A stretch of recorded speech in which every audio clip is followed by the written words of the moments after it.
What is going on, YouTube? Hope you guys are all having a great day so far. So today we're here to talk about the Montreal Canadiens, and today we're here to make a Habs trade update. We're going to be talking about the rumors. I'm going to give you guys my opinion about the trade rumors going around with the Montreal Canadiens, because the trade deadline is coming in 6 weeks. There's going to be more and more rumors coming at the trade deadline. I'm going to talk about my predictions. I'm going to talk about who is going to get traded, in my opinion. And yeah, let's get right into this. Before getting into that, I invite you guys to leave a like. Let's try and get 100 likes on this video. That would be amazing. Subscribe if you haven't already. That would be amazing. And turn on post notifications. We're trying to get to 3K subscribers. We're 400 away, so that would be amazing. So yeah, trade deadline is coming. The Montreal Canadiens are not going to make the playoffs, and they have a lot of players that are on expiring deals that get a lot of interest around the National Hockey League per some analysts throughout the NHL. We have Pierre Lebrun, Darren Dreger saying that Josh Anderson and Joel Edmundson bring a lot of interest around the National Hockey League. Montreal gets a lot of calls for them. Sean Monahan, who is on an expiring deal, Jonathan Drouin, Yevgeny Dodonov, that could also get traded for lower draft picks just to get a little bit of value out of them before they leave via UFA. So yeah, Sean Monahan is injured at the moment. He's not playing for the Montreal Canadiens. He's been having a nice start of the seasons before he got injured. Got 17 points in his first 25 games, 6 goals, 11 assists. Really good start of the season. And since he got injured, the Montreal Canadiens have went downhill. So even though he's not playing, his value is getting up because the other team realized how much Sean Monahan was important for the Montreal Canadiens. And since he's on an expiring deal, the Canadiens can retain 50% of his cap space without no problem whatsoever. So it's going to give him value on top of it. He's probably going to come back a couple of weeks before the trade deadline. So he might not be playing a lot of games with the Canadiens when he will come back, because Sean Monahan is 100% getting traded. We heard that the Edmonton Oilers could be interested. The Seattle Kraken could be interested. The Boston Bruins could be interested, as well as the Toronto Maple Leafs. So there's a lot of interest going around for Sean Monahan. He's a former point-per-game player. And when he's healthy, he could be a really good option on the third line for a playoff team that's trying to get to the Stanley Cup final. I can kind of see him fit on the Seattle Kraken. They need an option down the middle, and they have a pretty good depth on their team. So I could see him get traded to Seattle. Same thing for the Boston Bruins. They could use a center to help their team. They're already stacked, but if they can add up players like Sean Monahan to their team, they would be really good, and they will get all of their chances to go and get that last Stanley Cup for Patrice Bergeron. So yeah, Sean Monahan is 100% getting traded. I think that the Montreal Canadiens will be able to get a first-round pick out of him.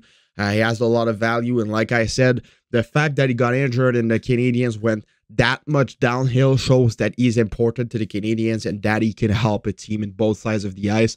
So yeah, Sean Monahan's probably the most valuable piece at the moment for the Montreal Canadiens that is available on the trade market, because apparently Joel Edmundson and Josh Anderson are not available. I can kind of see the situation a bit like last year.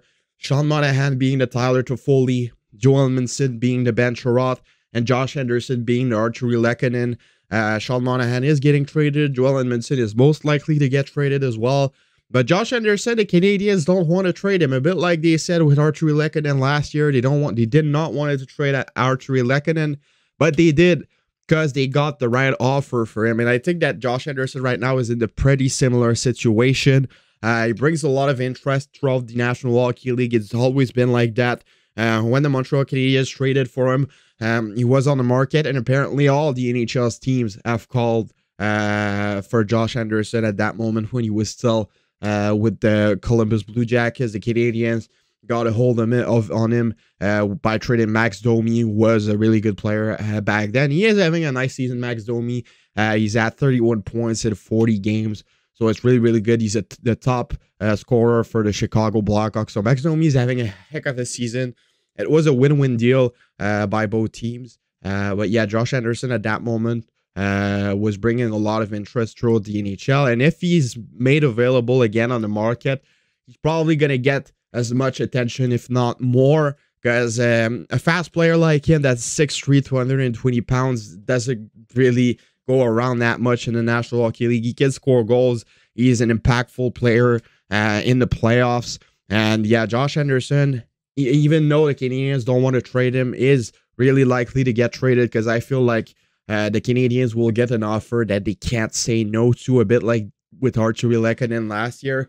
So I feel like Josh Anderson could be traded before or at the trade deadline this year to a team that's trying to go deep in the playoffs and that needs a power forward on the wing. I can see the Edmonton Oilers trying to trade for him. I can see the Washington Capitals, the Pittsburgh Penguins, a team like that that needs a bit of power on the wing. Even the New York Rangers, they already have Kreider, but if they need a guy on the wing that could help them go deep in the playoffs, I feel like Josh Anderson could be a good fit for them, as well as the Calgary Flames. There's a lot of teams that could use a guy like Josh Anderson, and I think that's why he's going to probably get traded either at the trade deadline or this summer. The other guy, Joel Edmundson, the Canadiens have said it also about him that they don't really want to trade him. Is it to up his value a little bit, get better offers?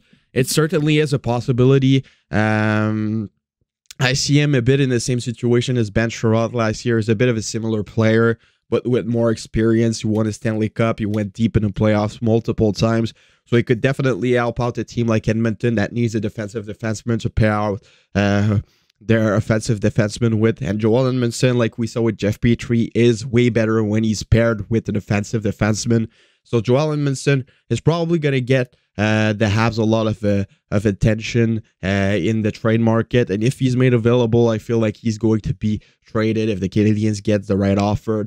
As of for Jonathan Drouin, if he continues to get his performances up there, he could get some offers, but not for high draft picks, not for prospect, maybe a third or a second at best.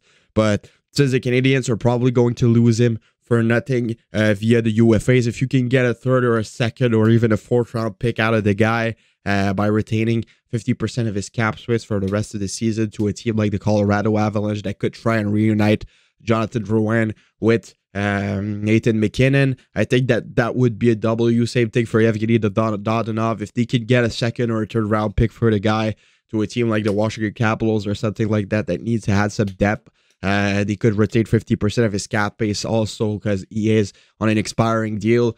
So yeah, a lot of trades are probably coming for the Canadiens. It would make a lot of place for the young guys. Sean Farrell might come at the end of the season, play a couple of games if he signs his contract at the end of his NCAA season. So a lot of movements is coming for the Montreal Canadiens. Probably also some players that we don't expect to get traded that are going to be traded. Is going to be very, very interesting. We're going to make updates every time that we get updates on those subjects. So yeah, if you don't want to miss those videos, subscribe and leave a like on this video. It's been your boy Tropical Habs, and I'll see y'all later for another video. Have a nice rest of your day, and bye-bye.